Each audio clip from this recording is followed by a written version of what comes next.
Hello everyone, RS academy पे आप सभी का स्वागत है। मैं अनुज मिश्रा। आज आप लोगों को यूनिट 5 का लेक्चर नंबर 6 पढ़ाने जा रहा हूं। लेक्चर नंबर 6 में आज हम बातें करने वाले हैं measurement of strain. Strain actually जैसा कि हम जानते हैं कि स्ट्रेन को यदि मुझे डिफाइन करना हो कि what do you mean by strain, तो मैं कहूंगा strain is defined as the deformations per unit length, या फिर मैं कह सकता हूँ strain is defined as the change in dimensions upon original dimensions. तो आप तो सोचेंगे स्ट्रेन तो बहुत ज्यादा आसान है, इसे हम आसानी से मेजर कर सकते हैं, तो फिर इसके लिए कोई मेजरमेंट करने के लिए कोई डिवाइस क्यों बनाए। देखिए, मेजरमेंट करने के लिए डिवाइस, स्ट्रेन मेजरमेंट करने के लिए डिवाइस हमें बनाना इसलिए पड़ा क्योंकि कुछ ऐसे हमारे पास कंपोनेंट हो सकते हैं जिनका जो शेप है बहुत ज्यादा कॉम्प्लेक्स है और जिसमें माइनर चेंजेस या फिर थोड़ा सा माइन्यूट सा चेंज मेजर करना इतना ज्यादा आसान नहीं है, तो वहां पे स्ट्रेन मेजर करना बहुत ही ज्यादा टिपिकल होगा। तो उसके लिए हमने क्या किया कि हमने कुछ डिवाइस बनाए और जिन्हें हमने क्या नाम दिया, strain gauge. Strain gauge basically एक डिवाइस है जो कि स्ट्रेन का मेजरमेंट करता है। दूसरी बात, हमारा जो नया सिलेबस है फंडामेंटल्स ऑफ मैकेनिकल इंजीनियरिंग का अकॉर्डिंग टू बीएमई 101 201, ये थोड़ा सा चेंज है। पहले जो हमारा सिलेबस हुआ करता था उसमें स्ट्रेन रॉसेट हमें पढ़ने होते थे। अब नए सिलेबस में हमें स्ट्रेन रॉसेट बिल्कुल नहीं पढ़ना है, हमें सिर्फ पढ़ना है स्ट्रेन गेज। और स्ट्रेन गेज भी दो तरह के पढ़ने हैं, एक बॉन्डेड एक अनबॉन्डेड। एक अनबॉन्डेड दूसरा बॉन्डेड, दो तरह के सिर्फ पढ़ने हैं, उसके अलावा हमें कुछ भी नहीं पढ़ना है।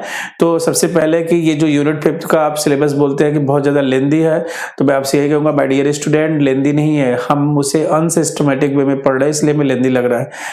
आसान है, इजी है और सिलेबस थोड़ा सा ज्यादा है, बहुत ज्यादा नहीं है। ठीक है, तो चलिए आज की क्लास में स्टार्ट करता हूं और हम लोग बात करने वाले हैं स्ट्रेन गेज की। तो आज का हमारा जो टॉपिक है वो है measurement of strain gauge. Strain gauge basically है क्या, यदि मुझे डिफाइन करना हो कि स्ट्रेन गेज से मैं क्या समझता हूं, तो मैं कहूंगा ये एक्चुअली में एक ट्रांसड्यूसर है। ट्रांसड्यूसर एक्चुअली में जो होता है वो फिजिकल चेंज को किसी इलेक्ट्रिकल फॉर्म में आउटपुट देता है। आपने देखा होगा कि सेंसर्स ट्रांसड्यूसर्स में बहुत माइनर सा डिफरेंस है। वहां पे आपने देखेंगे सेंसर और ट्रांसड्यूसर्स को हम माइन्यूट सा डिफरेंस कर सकते हैं। ट्रांसड्यूसर्स के अंदर सेंसर्स भी होता है और ये सब बातें हम जब सेंसर और ट्रांसड्यूसर पढ़ेंगे तो वहां पे हम बातें करेंगे। अभी फिलहाल आप ये मान लीजिए कि स्ट्रेन गेज क्या है, एक टाइप ऑफ ट्रांसड्यूसर है जो कि जो फिजिकल चेंज हो रहा है ना उसी इलेक्ट्रिकल आउटपुट में देता है। ट्रांसड्यूसर हमेशा क्या देता है, इलेक्ट्रिकल आउटपुट देता है। ठीक है, तो स्ट्रेन गेज हमारे पास क्या है, स्ट्रेन गेज एक ट्रांसड्यूसर है जो कि यूज हो रहा है for measurement of strain. Generally इसे हम रेफर करते हैं स्ट्रेन गेज के नाम से, मतलब वो डिवाइस जो स्ट्रेन को मेजर करते हैं उन्हें हम बोलते हैं स्ट्रेन गेज। क्या बोलेंगे उन्हें हम, स्ट्रेन गेज। और हम कह सकते हैं कि we shall confine our self to measure of longitudinal strain because of all other strain can be measure by using the longitudinal strain. हम जानते हैं कि हमारे पास यदि लॉन्गिट्यूडनल स्ट्रेन आ जाए, क्या आ जाए, लॉन्गिट्यूडनल स्ट्रेन। लॉन्गिट्यूडनल स्ट्रेन की मैं बात करूं तो ये क्या होता है, change in length upon original length. यदि ये हमें पता चल जाए तो इसकी हेल्प से मैं बाकी सभी स्ट्रेन को मेजर कर सकता हूं। क्यों?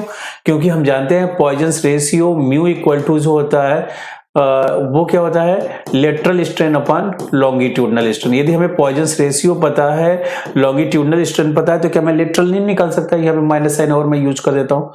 तो यहाँ पे मैं आपको ये बता रहा था कि देखिए यदि लॉन्गिट्यूडनल स्ट्रेन हमें पता चल जाए तो हम सभी स्ट्रेन को आसानी से निकाल सकते हैं।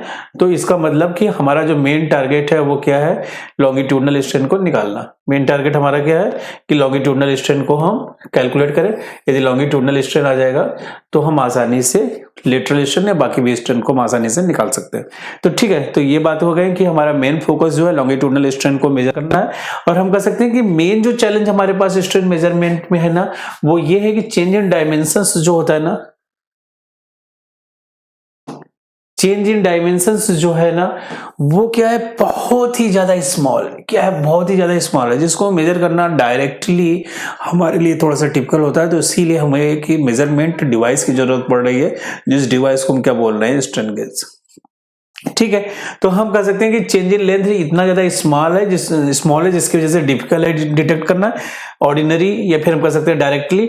इसी वजह से हमने क्या किया है कि स्ट्रेन गेज को डेवलप किया। यही मेन रीजन रहा है इसके डेवलपमेंट का। ठीक है। अब बात करें स्ट्रेन गेज का, तो स्ट्रेन गेज को हम कभी कभी इस तरह से लिखते हैं, स्ट्रेन गेज भी लिख देते हैं, तो आपको कंफ्यूज होने की जरूरत नहीं, दोनों का मतलब एक ही है। तो स्ट्रेन गेज जो होता है इसमें क्या होता है, ये एक सेंसर है जिसका रेजिस्टेंस जो होता है वेरी होता है जब अप्लाइड फोर्स के साथ साथ, जैसे अप्लाइड फोर्स चेंज करेंगे उससे उसका रेजिस्टेंस चेंज होगा, और उसी के बिहाफ पे हम स्ट्रेन का क्या कर देते हैं, मेजरमेंट कर देते हैं। ये कैसे चेंज होगा ये मैं आपको दिखाने वाला हूं। तो हमारे पास दो मेजर टाइप्स के स्ट्रेन गेज हैं जो कि हमारे सिलेबस में, पहला जो है वो क्या है, अनबाउंडेड स्ट्रेन गेज, दूसरा जो हमारे पास है वो क्या है, बाउंडेड स्ट्रेन गेज।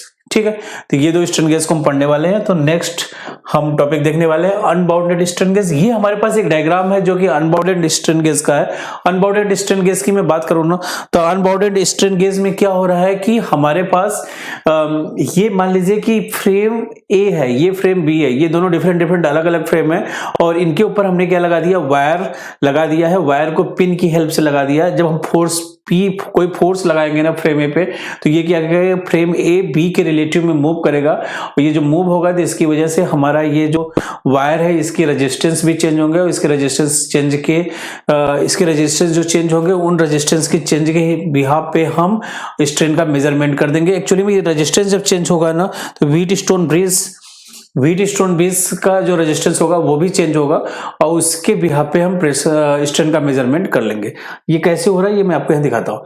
तो आपने देखा कि हमारे पास ये सेम डायग्राम है कि ये हमारे पास एक फ्रेम ए हो गया, इसके पीछे फ्रेम बी हो गया, इसके ऊपर हमने वायर लगा दिया पिन की हेल्प से। पिन जो है वो इंसुलेटेड पिन है, और ये जो वायर जब हम फोर्स लगाएंगे ना तो फ्रेम ए मूव करेगा with respect to frame B, जिसकी वजह से जो हमारा वायर है उसका रेजिस्टेंस चेंज होगा, और उसी के बिहाफ पे हम स्ट्रेन का मेजरमेंट करेंगे। तो यहाँ पे हम देखते हैं कि बातें क्या, अनबाउंडेड स्ट्रेन गेज क्या एक डिवाइस है जो कि क्योंकि हम स्ट्रेन गेज को डायरेक्टली नहीं मेजर कर सकते थे, इसीलिए हमने क्या किया कि स्ट्रेन गेज को हमने डेवलप किया। तो यहाँ पे जो हमारा स्ट्रेन गेज है ना, ये यहाँ पे क्या कह सकते हैं कि डायरेक्टली बाउंड नहीं है। Directly in this device strain gauge is not directly bounded to the surface which is subjected to stress, या फिर which is under study, जो भी हमारे स्टडी में है उस पे डायरेक्टली हमने कह सकते हैं कि स्ट्रेन गेज को बाउंड नहीं कर रखा है। तो हम कह सकते हैं कि इसमें हो क्या रहा है, तो हम कहेंगे it consist of resistance wire stretch between frames A and B with the help of insulated pin as shown in figure. तो हमने क्या कहा कि यहाँ पे हमारे पास ये फ्रेम ए है, ये फ्रेम बी है, और ये हमारे पास पिन्स हैं जिन्हें हम क्या कह सकते हैं कि इंसुलेटेड पिन है, और इंसुलेटेड पिन की हेल्प से हमने वायर को क्या कर सकते हैं लगा रखा है। और इसमें हो क्या रहा है, these two frames are movable with respect to each other, ये मूवेबल है, मतलब आपस में मूव कर सकते हैं। तो ये जो अरेंजमेंट है, इस अरेंजमेंट में क्या होगा, इसका एक जो आर्म्स है वो व्हीट स्टोन ब्रिज से कनेक्ट कर देंगे। व्हीट स्टोन ब्रिज आपने देखा होगा कुछ इस तरह से होता है, जिसमें PQR हम रेजिस्टेंस यूज करते हैं, और गैल्वेनोमीटर की रीडिंग जो होती है वो 0 होती है। कब, जब ये P/Q = Q/R होता है। तो ये हमने 12th में +2 में देख रखा है। फिलहाल यहाँ पे इसको व्हीट स्टोन ब्रिज को डिफाइन करने की जरूरत नहीं है, लेकिन हमें बेसिक कॉन्सेप्ट हमें पता होना चाहिए कि ये क्या होता है। जब P/Q = P/Q = R/PQRS, R/S बराबर हो जाएगा, तो वो गैल्वेनोमीटर की रीडिंग जो होता है वो 0 देगा, और जैसे चेंज करेंगे तो वो चेंज होता रहेगा। ठीक है, तो हम कह सकते हैं when pressure force which is measured is applied from, वो हमारे पास पहले से मालूम है वो फोर्स, तो हमने क्या किया, फोर्स हमने अप्लाई किया इतने का, frame A moves with respect to B, जो हमारा ये फ्रेम ए है ना बी के रिस्पेक्ट में मूव करेगा, जिसकी वजह से क्या होगा कि हमारा चेंज होगा लेंथ और क्रॉस सेक्शंस में स्ट्रेन गेज के, जिसकी वजह से हमारा जो रेजिस्टेंस है ना वो भी चेंज होगा, रेजिस्टेंस जो है वो भी चेंज होगा। और ये जो चेंज इन रेजिस्टेंस है ना, ये व्हीट स्टोन ब्रिज को भी क्या कर देगा, अनबैलेंस कर देगा। जो मैंने आपसे बताया P/Q = Q/R, क्योंकि एक एंड उससे कनेक्ट हुआ है, और ये प्रोड्यूस करेगा सम आउटपुट वोल्टेज, और उस वोल्टेज वो वोल्टेज जो है ना वो चेंज इन रेजिस्टेंस की वजह से होगा, या फिर उसको इंडिकेट करेगा, और उसी की हेल्प से हम क्या कर लेंगे कि हमारा जो स्ट्रेन का मेजरमेंट है वो मेजर कर लेंगे। आप कहेंगे in turn gives the value of applied pressure, ये जो हमारा अप्लाइड प्रेशर लगा है ना उसकी हेल्प से, सिंपल सी बात, हमारे पास अनबाउंडेड स्ट्रेन गेज में फ्रेम ए है, फ्रेम बी है, फ्रेम ए फ्रेम बी के रिस्पेक्ट में मूवेबल है, मूव कर सकता है, can move each other with respect to each other, मतलब एक दूसरे के रिस्पेक्ट में मूव कर सकता है। उस पर वायर लगे हैं इंसुलेटेड पिंस की हेल्प से। जब हम फोर्स अप्लाई करेंगे तो उसमें क्या होगा, फोर्स अप्लाई करने की वजह से उसका क्रॉस सेक्शन चेंज होगा, क्रॉस सेक्शन चेंज होगा तो उसका रेजिस्टेंस वेरी होगा, रेजिस्टेंस वेरी होगा तो व्हीट स्टोन ब्रिज जो है अनबैलेंस्ड होगा, और व्हीट स्टोन ब्रिज अनबैलेंस्ड होगा तो कुछ वो वोल्टेज प्रोड्यूस करेगा, जिसकी वजह से वो क्या इंडिकेट कर रहा है, चेंज इन रेजिस्टेंस, और हम स्ट्रेन को मेजर कर लेंगे। बस इतनी सी बात हमें जानने की जरूरत है। तो इसे हम क्या बोलेंगे, अनबाउंडेड स्ट्रेन गेज। अब सोचिए कि बाउंडेड स्ट्रेन गेज में क्या होगा, या फिर इससे पहले एक बात और छोटी सी कर लेते हैं कि एडवांटेज क्या होगा। तो एडवांटेज की बात करें तो अनबाउंडेड स्ट्रेन गेज है कि इसमें एक्यूरेसी जो होती है बहुत ज्यादा हाई होती है, और ये यूज किया जा सकता है प्लस माइनस 0.15 स्ट्रेन तक, तो कह सकते हैं बहुत ही हाई एक्यूरेसी है, तो हमारे लिए अच्छा है। लेकिन इसकी डिसएडवांटेज क्या है कि इसके लिए बहुत ज्यादा स्पेस की जरूरत है, स्पेस की जो रिक्वायरमेंट है वो क्या है, बहुत ही ज्यादा है। ठीक है, नेक्स्ट हमारे पास जो है स्ट्रेन गेज वो बॉन्डेड टाइप का है। यहां पे हम क्या कर रहे हैं कि स्ट्रेन गेज को ना डायरेक्टली प्लेस्ड कर दे रहे हैं या फिर डायरेक्टली बाउंड कर दे रहा है on the surface of device या फिर component which is subjected to stress और विच इज अंडर स्टडी। जो हमारी स्टडी में है या फिर जिसपे हमने स्ट्रेस लगा रखा है उस पे हमने स्ट्रेन गेज को डायरेक्टली बाउंड कर दिया है या फिर कह सकते हैं डायरेक्टली प्लेस्ड कर दिया है। तो ये जो डिवाइस होगा उसे हम क्या बोलेंगे, बॉन्डेड स्ट्रेन गेज। तो यहाँ पे हम देखेंगे तो बॉन्डेड स्ट्रेन गेज ना ये 3 टाइप्स के होते हैं, एक होता है वायर टाइप, दूसरा होता है फॉयल टाइप, तीसरा सेमीकंडक्टर। तो हमारे सिलेबस में जो है ना वो वायर टाइप है या फिर एक ही है, तो हमने वायर टाइप हमने ले लिया। तो अब यहाँ पे क्या हो रहा है, तो यहाँ पे आपने देखा कि ये हमारे पास कोई स्पेसिमेन था, ये हमने कोई एडहेसिव सब्सटेंस ले लिया जिसकी हेल्प से इसको क्या करेंगे, चिपकाएंगे, और ऊपर हमने क्या लगा दिया, वायर ग्रिड या फिर हमने वायर लगा दिया। तो ये जो टर्मिनल्स है ना, इसे व्हीट स्टोन ब्रिज से हम इसे कनेक्ट कर देंगे। तो इसमें हो क्या रहा है, तो हम कहेंगे in bonded strain gauge the fine resistance wire of diameter 0.25 mm or less than bonded pasted on a thin flexible sheet of paper। कोई थिन फ्लेक्सिबल सीट या पेपर पे हम उस पे क्या कर देंगे, पेस्ट कर देंगे। कैसे पेस्ट करेंगे, टिश्यू या फिर बैकेलाइट टेफ्लॉन एटसेट्रा।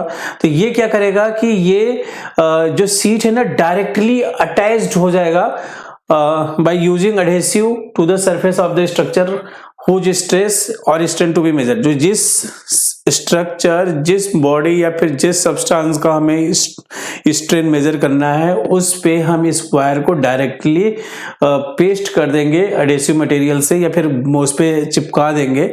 और अब क्या होगा कि जब मान लीजिए कि हम उस पे फोर्स लगाएंगे तो ये क्या होगा, to prevent gauge wire from any mechanical damage it being covered top with a thin sheets insulating material। एक चीज और, जो हमने वायर लगाया ना, वायर लगाने के बाद भी इसको हम कवर कर सकते हैं थिन सीट से, जिससे कोई डैमेज ना हो, या फिर उसे उसके टॉप पे थिन सीट्स लगा देंगे जिससे कोई डैमेज ना हो या फिर कोई नुकसान ना हो। ठीक है, अब मेन जो वर्किंग है वो यहाँ से शुरू होता है। अभी तक तो हमने क्या कंस्ट्रक्शंस क्या यूज किया, ये हमारे पास बॉडी था, उसके ऊपर हमने क्या लगाया, एडहेसिव कुछ लगाकर वायर को हमने क्या कर दिया, पेस्ट कर दिया है। ये जो वायर है उसके ऊपर भी थिन सीट्स लगा दे सकते हैं जिससे वो डैमेज ना हो। अब क्या हो रहा है, when bonded wire strain gauge are attached to the structure of surface under the study the structure is subjected to a force। क्योंकि स्ट्रेन कब डेवलप होगा, स्ट्रेन कब डेवलप होगा, जब किसी बॉडी पे आप क्या करेंगे, फोर्स लगाएंगे। तो फोर्स लगाने की वजह से उसमें क्या होगा, डिफॉर्मेशंस होगा। डिफॉर्मेशंस क्या इंडिकेट करता है, स्ट्रेन को। तो जब हमने फोर्स लगाया तो फोर्स लगाने की वजह से हमारा जो बॉडी है वो डिफॉर्म होने लगेगा। तो हमारा ये जो गेज है ना वो भी क्या इलोंगेट होने लगेगा, जिसकी वजह से ये जो हमने वायर लगा रखे हैं ना उनके रेजिस्टेंस चेंज होंगे। Change in resistance occur which detected and measure by the bridge circuit. Wheat stone bridge जो हमने बोला था वही व्हीट स्टोन ब्रिज होगा, और जिससे हम क्या कर लेंगे, ये जो चेंजेस है उसे मेजर कर लेंगे, और हमारे पास प्रेशर फोर्स पहले से मालूम ही है। तो कहने का मतलब सिंपल सा, प्रेशर या फोर्स लगाने की वजह से हमारा जो वायर है, वायर में क्या होगा, वायर में फोर्स लगाने के जो वायर में रेजिस्टेंस चेंज होंगे, रेजिस्टेंस चेंज होंगे तो व्हीट स्टोन ब्रिज की हेल्प से हम उसे डायरेक्टली क्या कर लेंगे, मेजर कर लेंगे। अनबॉन्डेड में हमारा फ्रेम ए फ्रेम बी दोनों अलग होता है, इंसुलेटेड पिन लगा के वायर लगाते हैं, जबकि बॉन्डेड में क्या है, उस जिस बॉडी को हम अंडर स्टडी ले रहे हैं या फिर जिसकी हमें एनालिसिस करनी है उस पे वायर को हम पेस्ट कर देंगे एडहेसिव मटेरियल से, और जब फोर्स लगाएंगे तो उसमें रेजिस्टेंस चेंज होगा और व्हीटस्टोन ब्रिज का भी रेजिस्टेंस चेंज होगा, जिसकी वजह से वोल्टेज चेंज होंगे। उसके बिहाफ पे हम क्या करेंगे, स्ट्रेन को मेजर कर लेंगे। ये सिंपल सी बातें थी स्ट्रेन गेज की और आप आसानी से इसे लिख देंगे, ठीक है। अब बात आती है कि हमने हर एक टाइप का मेजरमेंट पढ़ लिया, सब मेजरमेंट हमें समझ में आ गया, तो लास्ट में एक शब्द या फिर एक वर्ड हमारे सामने आता है, वो है एक्यूरेसी एंड प्रिसीजन। एक्यूरेसी क्या है? एक्यूरेसी ये कहता है कि आपका जो मेजरमेंट है वो कितना ज्यादा क्लोज रहा ट्रू वैल्यू के। ये फिर आप कह सकते हैं कि आपका जो मेजरमेंट है ना, वो मेजरमेंट जो है कितनी ज्यादा एक्यूरेट वैल्यू रखता है, उसी को हम क्या कहते हैं, एक्यूरेसी। यदि हमें डिफाइन करना हो what do you mean by accuracy, तो आप कहेंगे accuracy is the ability of the instrument to measure the accurate value. ये किसी भी इंस्ट्रूमेंट का एक एबिलिटी है जिसकी हेल्प से, जिस एबिलिटी की वजह से वो एक्यूरेट वैल्यू को मेजर करता है। या फिर आप दूसरे बात शब्दों में कहना चाहिए, in the other words it is the closeness with which an instrument reading approaches the true value, मतलब कितना ज्यादा ट्रू वैल्यू के क्लोज है, तो उसे हम क्या बोलेंगे, एक्यूरेसी। दूसरी बात आती है प्रिसीजन। एक्यूरेसी प्रिसीजन में मोस्ट ऑफ द टाइम लोग कंफ्यूज होते हैं, हमें कंफ्यूज होने की जरूरत नहीं है। यदि हम ट्रू वैल्यू के पास है तो एक्यूरेसी हाई है, लेकिन मान लीजिए बार बार, जैसे मैं आपको कोई क्वेश्चंस दूं, जैसे मैं क्लास में अक्सर दिया करता हूं, कोई क्वेश्चंस मैंने आपको दिया, उस क्वेश्चंस का जो सॉल्यूशंस पहले स्टूडेंट से मैंने पूछा, उसने कहा सर 10, दूसरे से पूछा उसने कभी कहा 10, तीसरे से पूछा वो भी कहा 10, चौथे से पूछा वो भी बोला 10, तो 4 लोग लगातार एक जवाब दे रहे हैं, तो उनका प्रिसीजन, मेरी क्लास का प्रिसीजन हाई है कि सबकी वैल्यू एकदम बिल्कुल आस पास या फिर एक जैसा रिपीट हो रहा है, लेकिन उसका सही जवाब है 15, लेकिन ट्रू नहीं है। तो प्रिसीजन का मतलब है क्लोजनेस ऑफ 2 और more measurement to each other, मतलब बार बार जो मेजरमेंट हो रहा है उनकी वैल्यू आसपास है, क्लोज है, तो आप कहेंगे प्रिसीजन हाई है। और इसी को हम क्या कहेंगे, द क्लोजनेस ऑफ 2 और more measurement to each other is known as precision of a substance. जैसे मान लीजिए कि हमने कोई वेट किया किसी सब्सटेंस का, 5 बार 3.2 पाया, तो इसका मतलब उस मेजरमेंट में जो प्रिसीजन था वो क्या था, बहुत ज्यादा हाई था, मतलब कि मेजरमेंट इज वेरी प्रिसाइज। लेकिन ये जरूरी नहीं है कि वो एक्यूरेट हो। प्रिसीजन जो है हमेशा इंडिपेंडेंट होता है एक्यूरेसी से, प्रिसीजन का एक्यूरेसी से कोई लेना देना नहीं। लेकिन यदि आपका प्रिसीजन भी हाई हो, एक्यूरेसी हाई हो, तो ये बहुत अच्छा होना चाहिए, या फिर कहेंगे यही हमारी डिमांड है। तो कुछ एग्जांपल मैं आपको यहाँ पे दिखाता हूँ। जैसे मान लीजिए हम निशाना लगाना चाह रहे हैं, निशानेबाजी हम करना चाहते हैं, तो पहला हमारे पास कंडीशंस है। तो यहाँ पे हम देख रहे हैं कि हर एक जो निशाना है एक सिर्फ सही टारगेट पे लगा है, बाकी सब अलग अलग जगह लगे हैं। तो यहाँ पे हमारा जो एक्यूरेसी है वो क्या है, लो भी है, लो प्रिसीजन भी है, ठीक है। लेकिन दूसरे, ये हमारे पास कोई स्टूडेंट ए था, उसने निशाना लगाया था। अब स्टूडेंट बी की बात करें तो स्टूडेंट बी ने क्या किया, इसने निशाना लगाया, सभी के सभी निशाने एक ही जगह लगे हैं, प्रिसीजन तो हाई है लेकिन एक्यूरेसी सही जगह पे नहीं लगे। तीसरा, एक स्टूडेंट सी थे, ये सी स्टूडेंट जो थे ये क्या निशाना लगाए, इनके 4 निशाने तो बिल्कुल सही जगह लगे, लेकिन बाकी सब अलग अलग है, तो इनका एक्यूरेसी हाई था लेकिन प्रिसीजन क्या है, लो है। क्वेश्चन, जो स्टूडेंट डी है वो सबसे अच्छा स्टूडेंट है, सभी के सभी जो निशाना था सही लगा और सब आसपास में, तो इसका एक्यूरेसी भी हाई है और प्रिसीजन भी हाई है। तो आज हमारा जो मेजरमेंट है, मेजरमेंट चैप्टर, यदि हम इसको डिवाइड करें तो सबसे पहला चैप्टर जो होता है मेजरमेंट, तो मेजरमेंट कंप्लीट हो जाता है। नेक्स्ट लेक्चर से मैं आपको मैकाट्रॉनिक्स बताऊंगा, बहुत ज्यादा आसान यूनिट है, यूनिट 5th। तो आप लोग लगातार पढ़ते रहिए और मुस्कुराते रहिए। Thank you.